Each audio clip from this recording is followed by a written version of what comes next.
Graça e paz, irmãos, bom dia a todos. Hoje nós vamos estudar 2 Coríntios, capítulo 12, 1 a 21. Eu espero que nós tenhamos uma boa aula e que possamos aprender, trazer muitas lições para nossas vidas, na nossa caminhada cristã. O tema da lição são as glórias e o sofrimento na vida cristã. Como isso se manifestou na vida de Paulo e como podemos tirar lição valiosas dessas coisas para nós hoje em dia. Tá? Eu gostaria de fazer uma oração antes de nós começarmos e pedir para você feche os seus olhos, tá bom?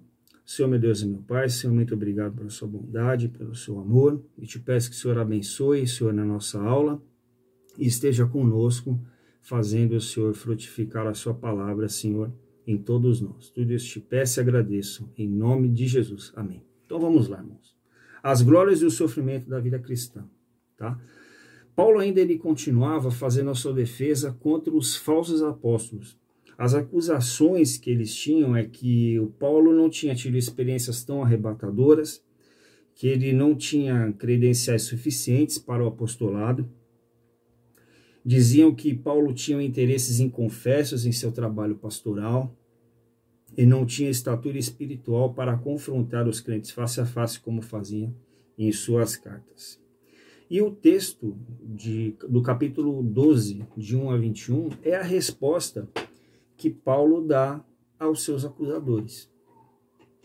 E 4 verdades são aqui destacadas, né? São as visões de Paulo, o sofrimento de Paulo, as credenciais de Paulo e a terceira visita de Paulo à igreja. Então, Paulo, como nas aulas anteriores, ele para de falar das tribulações apostólicas e ele entra nas visões e revelações. Por intermédio dessa revelação, Paulo aprendeu como que a fraqueza e o poder, elas andam juntas, né? Como que o poder se aperfeiçoa na fraqueza.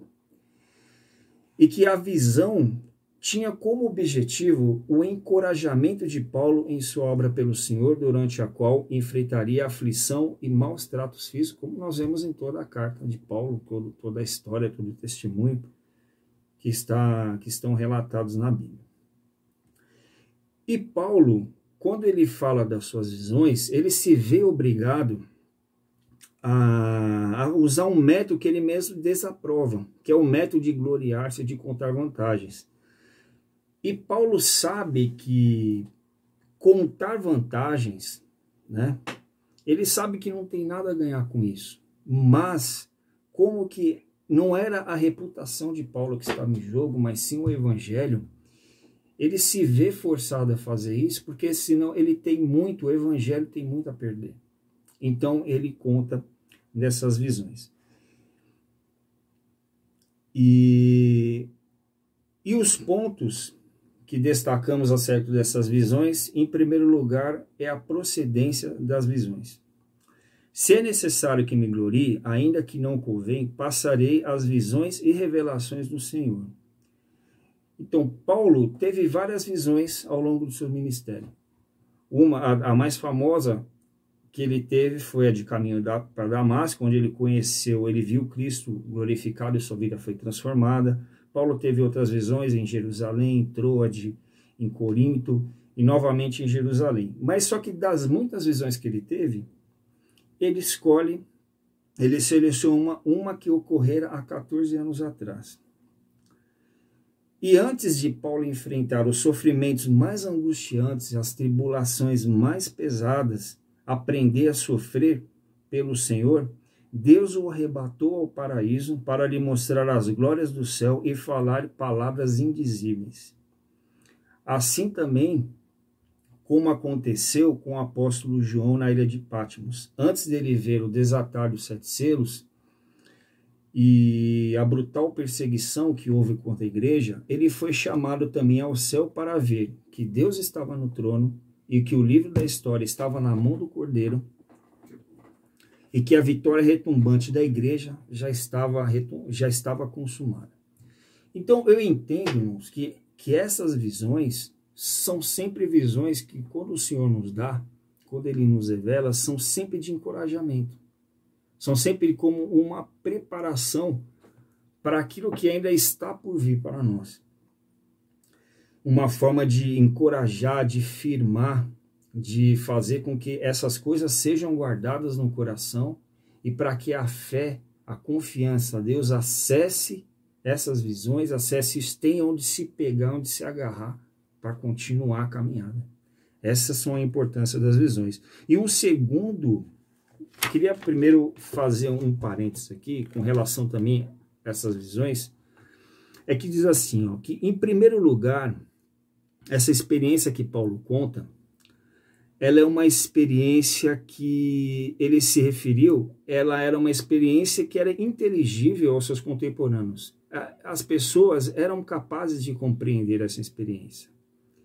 Mas, em segundo lugar, acreditava-se que uma experiência desse tipo, uma pessoa que é arrebatada até o terceiro céu, é lógico que você vem entender que não é uma experiência comum, que qualquer um tem, e que é uma experiência que sempre se tem na história da igreja cristã. Então, acreditava que uma experiência desse tipo inspirava terror, e isto explica, em parte, grande relutância que Paulo teve em descrevê-la. E o terceiro, o passar por essa experiência, ninguém precisava saber, já o colocaria no mesmo nível dos grandes heróis da fé. E ao alegar tal experiência, Paulo obteria uma vantagem completa sobre os seus oponentes. E você veja que o relato das visões que Paulo fala, que ele fala assim, ó, conheço um homem que em Cristo há 14 anos. Você vê que Paulo, ele não fala em primeira pessoa nem em segunda pessoa, mas ele fala em terceira pessoa. Isso por quê? Que Paulo, ele não queria chamar demasiada atenção para si mesmo. Olha só, Paulo não fazia dessa visão a plataforma do seu ministério, Paulo não fazia dessa experiência a marca do seu testemunho. Mas ele meio que de uma maneira forçada, ele acaba citando essa experiência, ele se vê obrigado a fazer isso. E a gente nota, pelas palavras de Paulo, que a partir do versículo 5 e 6, que é a hora que ele fala da experiência desse homem, que ele fala que conheço um homem em Cristo e que há 14 anos foi arrebatado até o terceiro céu. Se no corpo fora do corpo, não sei, Deus o sabe. Eu sei que tal homem, se no corpo fora do corpo, não sei, Deus o sabe, foi arrebatado ao paraíso e ouviu palavras inefáveis, as quais não é lícito ao homem referir.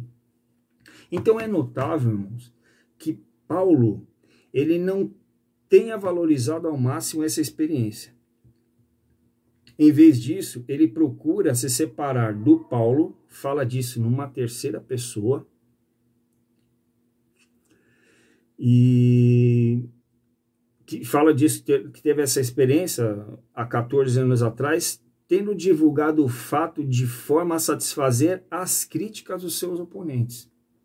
Isso ele fala para os seus oponentes, para aqueles que o acusavam de que ele era um falso apóstolo, que ele não tinha credenciais para ser o apóstolo. E é interessante que a partir do versículo 5, ele diz assim, ó, da experiência desse homem, eu teria razão de mergulhar, mas não o farei. Na verdade, minhas fraquezas são a única razão de orgulho. Se quisesse mergulhar, não seria insensato fazê-lo, pois estaria dizendo a verdade, apesar de dizer a verdade. Né? Embora ele acrescente, né, para essas visões, ele fala ele conta essa história para silenciar as críticas, que se fosse para se gloriar, ele estaria falando a verdade, mas na realidade ele se abstém, porque ele quer que as pessoas o avaliem com base no que vem e ouvem dele agora, e não por uma experiência que ele teve há 14 anos atrás, que foi algo que o Senhor deu para ele, para uma preparação pessoal. Foi algo íntimo que Deus deu para ele. E não para ele sair contando para todo mundo, mas ele se vê obrigado a fazer isso por causa dos seus falsos acusadores. E ter uma experiência, uma grandeza de visão, né? Porque fala que Paulo foi arrebatado ao terceiro céu. Eu não conheço nenhuma outra passagem. Aliás, são poucas as passagens que falam desse tipo de arrebatamento, né? Acho que especificamente dessa visão de Paulo, de ter sido levado até o terceiro céu, que era o lugar mais elevado onde Deus habitava, né? E ouvir, ver o próprio paraíso, a bem-aventurança, né? O lugar onde todos nós vamos morar, e ter esse privilégio, né? E o céu que Paulo fala não é algo de uma imaginação fantasiosa, mas ela é uma realidade inegável, né? Alguns dos teólogos estudiosos, eles falam que esse céu, né, ele representa o quê? Que o terceiro céu não são, vai numa classificação, que o primeiro céu são os das nuvens, o céu onde estão as estrelas é o segundo céu, mas o lugar onde Deus está é uma dimensão espiritual, né? Vários autores interpretam dessa forma, que é o primeiro céu das nuvens, o segundo as estrelas, o terceiro é espiritual. Assim, o primeiro céu se refere à atmosfera, o segundo céu ao espaço, o terceiro céu à morada de Deus. Então você vê a grandiosidade dessa visão que Paulo teve. Como foi algo grandioso isso daí. E em quarto lugar, do aspecto desse ponto da visão, seria o perigo das visões. O apóstolo Paulo conclui seu relato da seguinte forma, com relação a esse assunto. De tal coisa me gloriarei, não porém de mim mesmo,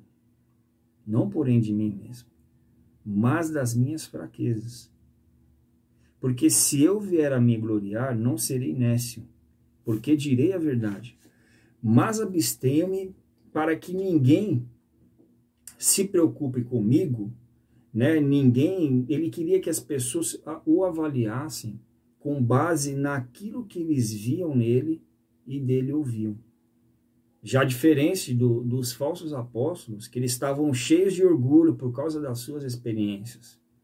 Mas Paulo, de forma radicalmente diferente, não aplaude a si mesmo.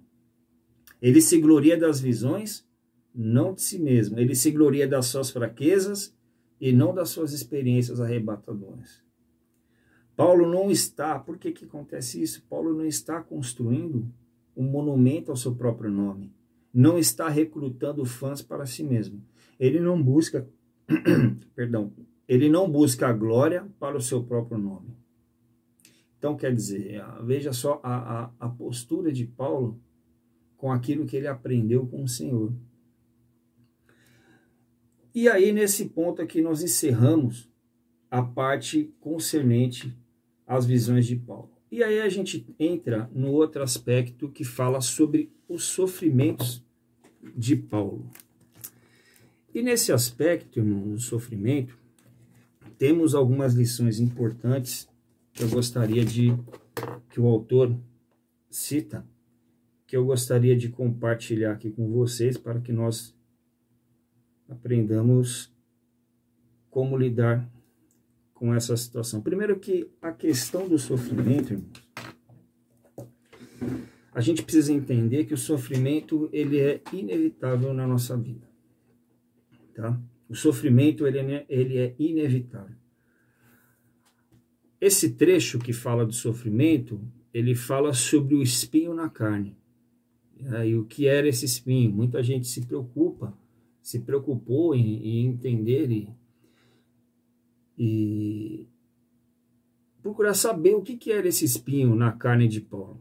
Então, muitas deles pensaram que, por exemplo, poderiam ser perturbações espirituais, tentações que o afligiam, perseguições e oposições, tanto dos judeus como dos gentios.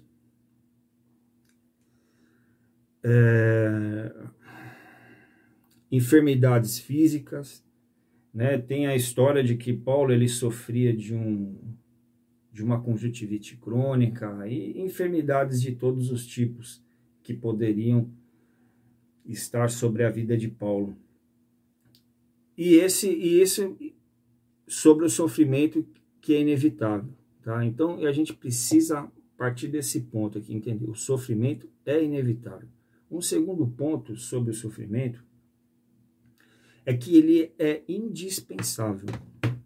Por que o sofrimento seria indispensável?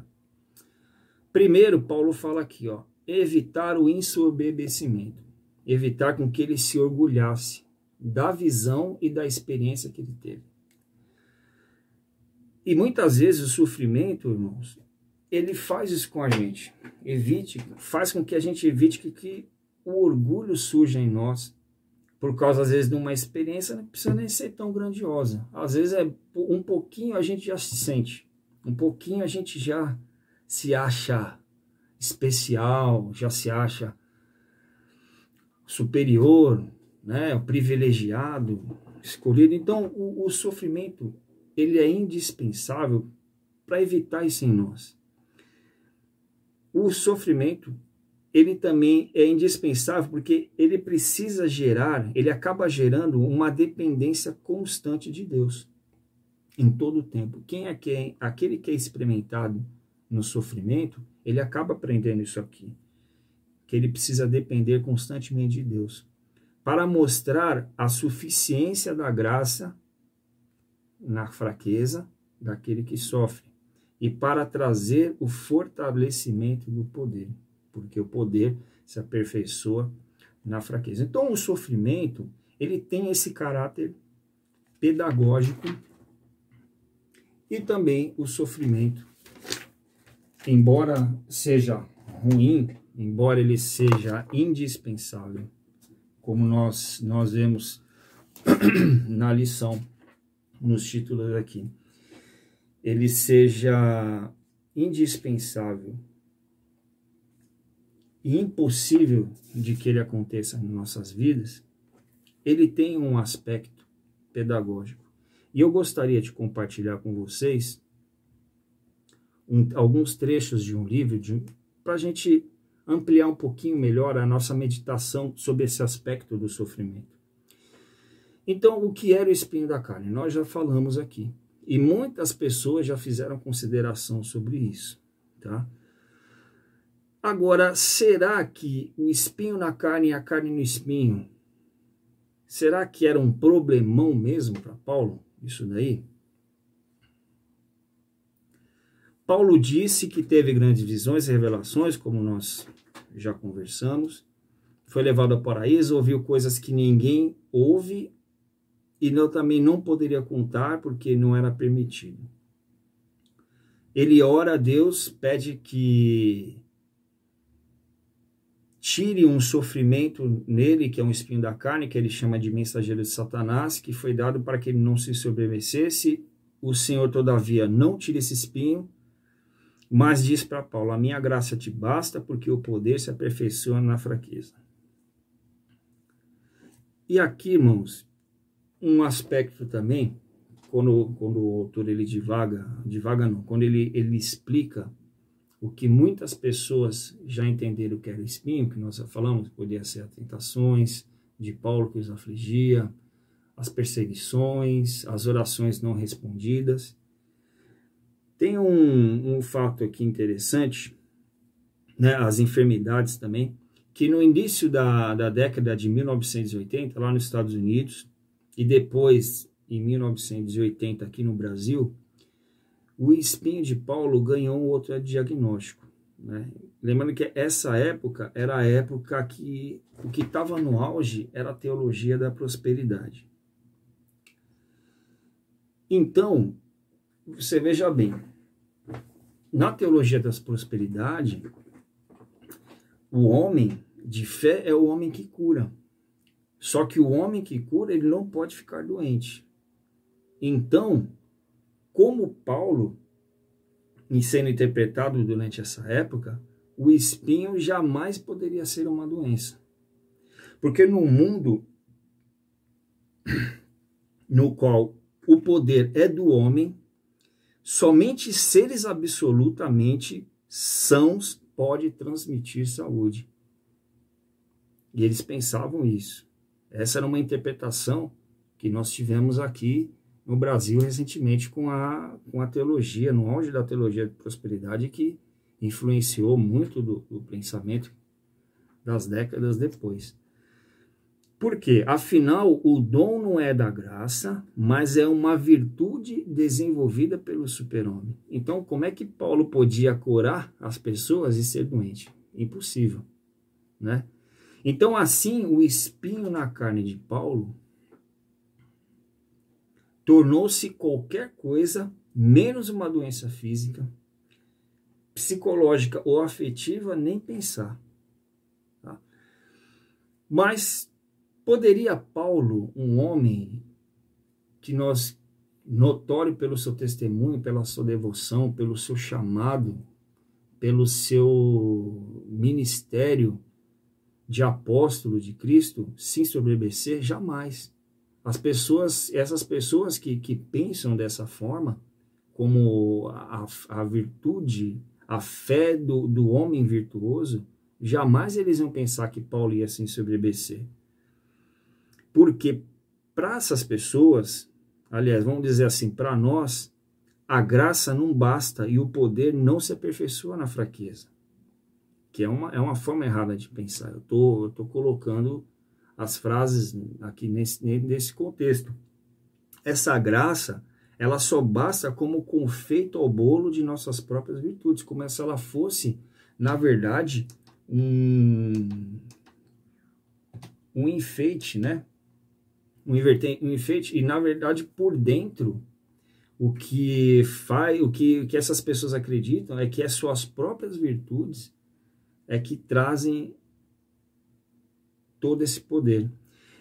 Essa nossa graça não é uma graça que produz humildade, não é uma graça que produz dependência ao Senhor, mas arrogância e autonomia em relação a Deus. Esse poder só se aperfeiçoa como atribuído ao sucesso das virtudes da fé obstinada, que chega onde quer, chega porque assim quer. É uma fé que ela leva uma ação e ela leva a algum lugar. Ela leva a um lugar. É uma ação concreta. Essa fé é uma ação concreta. Só que esse poder, ele não produz, ele produz seres que acabam sendo maus. E essa fé pode até colocar o indivíduo onde ele quer, onde ele determina, onde ele quer chegar, mas não põe aonde Deus quer que ele esteja. É diferente o lugar que eu quero estar e o lugar que Deus quer que eu esteja. E para entendermos, então, essa relação do espinho na carne de Paulo e essa visão gloriosa que ele teve, talvez a gente teria que fazer uma viagem não de pensar que tipo de espinho era esse, né? O autor aqui nos propõe que, para entendermos o que aconteceu, tem que se fazer uma viagem para dentro, né?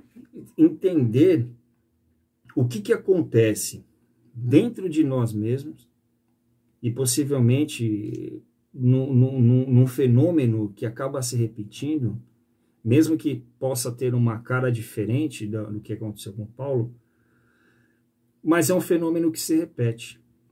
Então, há 3 princípios que nós precisamos compreender para entender o que o apóstolo está falando. O primeiro princípio é o princípio das polaridades.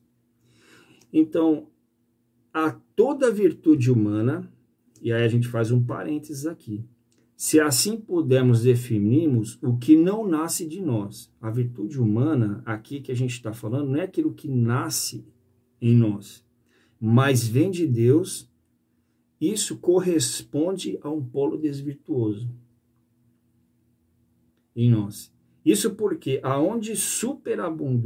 onde abundou o pecado, superabundou a graça. Como se isso tivesse um equilíbrio em nós. Então, aqui o autor fala da história de uma mulher que tá no Evangelho. Ou seja, é por causa da mulher, da noite escura, que as noites escuras havia se dado em muitos falsos amores, na vivência da sua própria carência, que agora ela ouve o elogio do Senhor dizendo que é a ela que muito ama. Tanto amor, mas o que havia dentro dessa mulher? Anteriormente, os produtos daquela mesma virtude que já tiveram uma cara de leviandade, promiscuidade e vagabundagem. Porque essa era a visão que os fariseus, dono da casa que tinha convidado Jesus para ou um almoço ou um jantar, era a visão e o entendimento que eles tinham, porque eles falavam assim, se Jesus soubesse que essa mulher aí, né? Mas Jesus fala outra coisa, Jesus fala assim, você será lembrada e reconhecida pelo tanto amor que você teve por mim, mas porque há essa polaridade, esse princípio da polaridade. Então, sempre que a gente vê grandes virtudes, sempre que se virem grandes virtudes, e aquilo que é virtude, é aquilo que Deus nos dá, não é aquilo que nasce em nós, pode-se saber que existe o equivalente polar dentro do mesmo ser. Daí, então, as grandes revelações se fazerem acompanhar dos mensageiros de Satanás a fim de equilibrar o bem em nós. Porque só Deus sabe equilibrar tanto o bem como o sofrimento e todas as coisas dentro da gente. Não somos nós que temos essa competência, essa capacidade de equilibrar. Aliás, em nós, como seres caídos, não há equilíbrio para viver nenhum bem absoluto. Não pode ter nenhum bem absoluto em você. Nada de absoluto pode ser dado a um ser caído, porque isso vai te corromper. Isso vai corromper qualquer um. Adoece e faz cair da graça. O único absoluto que não corrompe no mundo caído, no mundo que eu falo caído, do conhecimento do bem e do mal, do homem que comeu do fruto e passou a conhecer o bem e o mal, é o absoluto do amor de Deus. Esse é o único absoluto que não se corrompe. E, aliás, nós, na verdade, somos catapultados sempre da parte mais baixa, sempre do fundo do poço para Deus, porque Deus, pela sua misericórdia, é que nos leva na presença dele. Ele que nos amou primeiro, ele que nos busca primeiro. Não é sua virtude, não é algo de qualidade que faz com que você tenha algum merecimento diante de Deus. Então, esse foi o primeiro princípio, tá? O princípio do equilíbrio. Para cada virtude que Deus nos dá, existe um polo desvirtuoso. O segundo princípio que o princípio da corruptibilidade, da corrupção de qualquer poder sem fraqueza. Qualquer poder que existir na vida da pessoa, sem fraqueza, irá corrompê-la. Todo poder, não importa, no mundo caído, sempre corrompe. Ainda mais todo poder. Então, não apenas, quais são os poderes que nós temos aí que a gente sabe que corrompem? Por exemplo, poderes políticos, econômicos, intelectual, cultural, corrompem e se tornam sempre instrumentos de controle e soberania. Mas até mesmo os poderes relacionados a virtudes, como por exemplo o poder ético, da moral, da santidade e da própria sabedoria, quanto mais da revelação. E ainda mais uma revelação tipo essa que Paulo teve.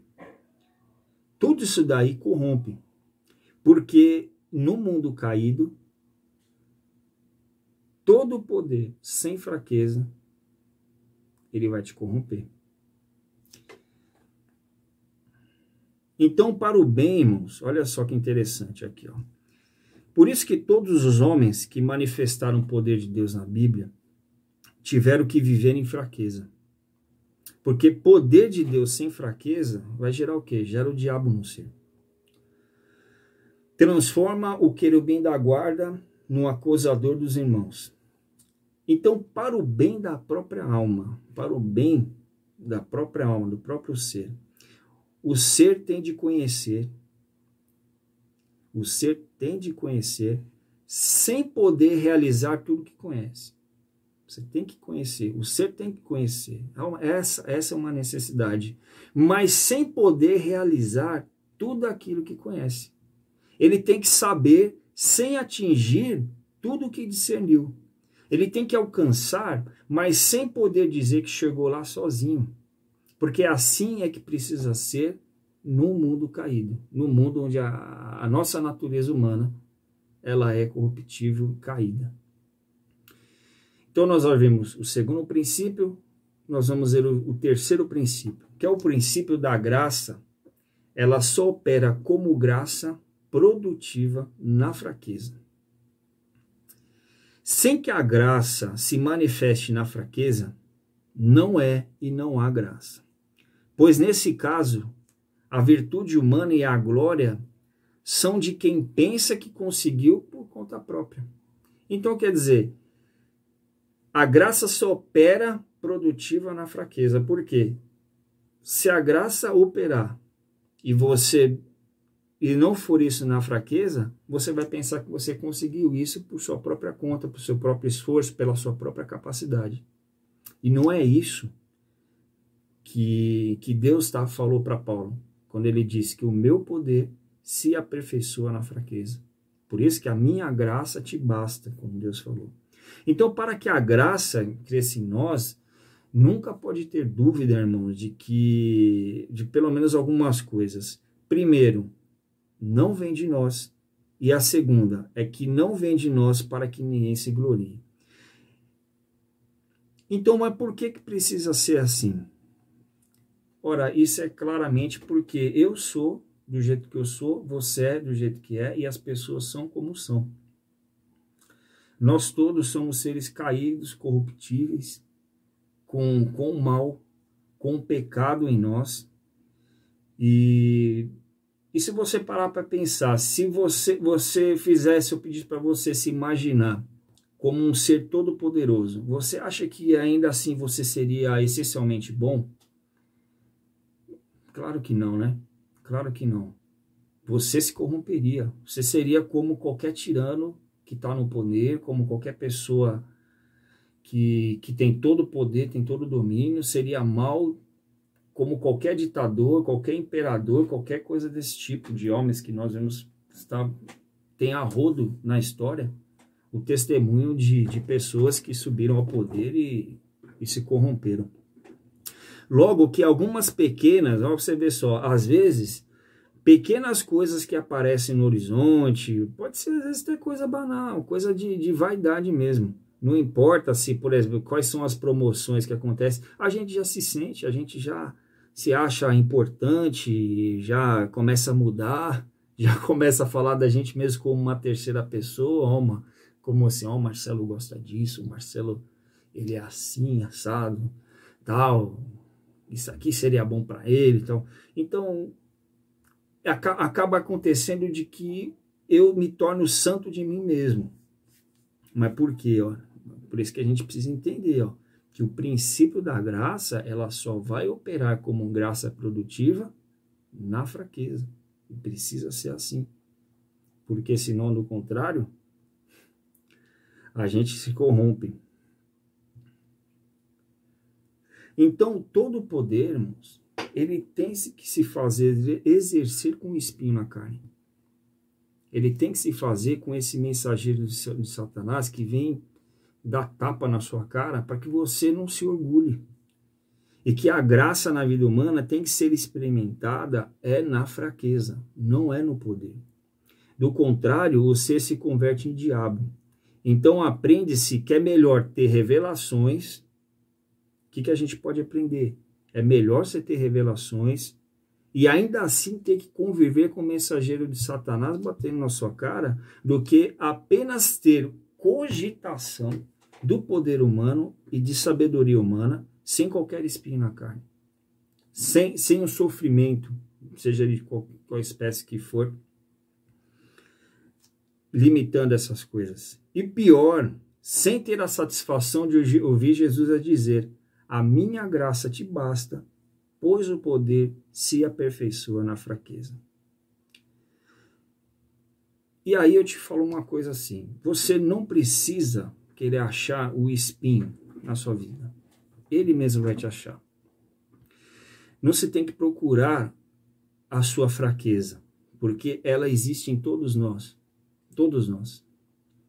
Não se tem que nem que falar no assunto, porque ele tem voz própria. A sua fraqueza, o espinho, tudo isso tem voz própria.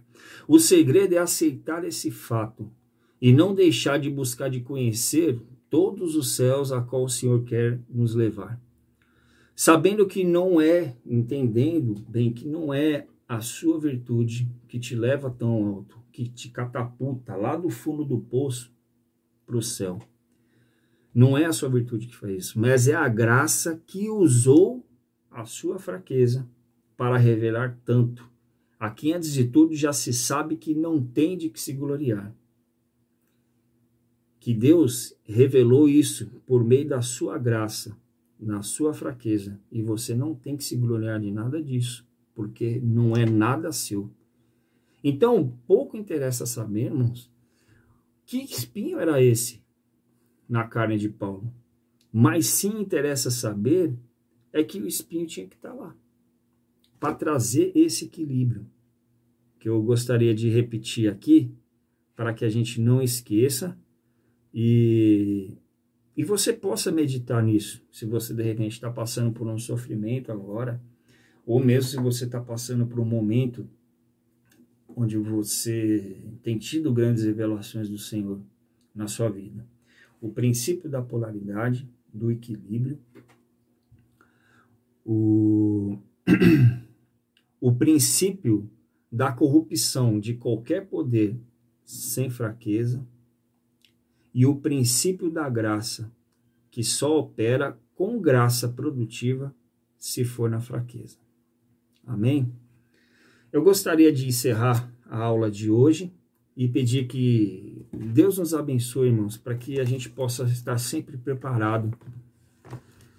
E talvez preparado não seja a palavra, porque preparado para o sofrimento e para, às vezes, para a glória e para o sofrimento, eu acho que ele diz que preparado nós nunca estamos. Mas que a semelhança de muitos servos de Deus na palavra, quando chegar esses momentos, aprender com eles, por meio principalmente de Jesus, como lidar com essa situação de sofrimento. Porque às vezes, irmão, a resposta não vai estar em você saber qual que é a origem do sofrimento. Às vezes a resposta não vai estar em você saber por que isso acontece, se são os bons que são sempre os maus que sofrem, os bons nunca sofrem, ou nós temos aí o caso de Jó também, que passou por vários sofrimentos em sua vida, nunca soube por que sofreu, né? Mas sempre foi um homem íntegro e soube aceitar calmamente todas as coisas que lhe aconteceram, confiando em Deus. É lógico que ele não foi assim o tempo todo, ele teve os seus momentos de impaciência também, mas ele sempre se dirigiu a Deus. Ele dirigiu as suas queixas a Deus, dirigiu todas as suas questões a Deus, e assim Deus o abençoou, assim como abençoou Paulo também. Então aceite o espinho que existe, aceite a dor, a fraqueza que existe, mas confiando no Senhor, buscando a Deus sabedoria, força, e aprendendo com Jesus como a lidar com essas situações. Amém? Eu espero que você tenha um bom domingo, que Deus te abençoe e até a próxima aula.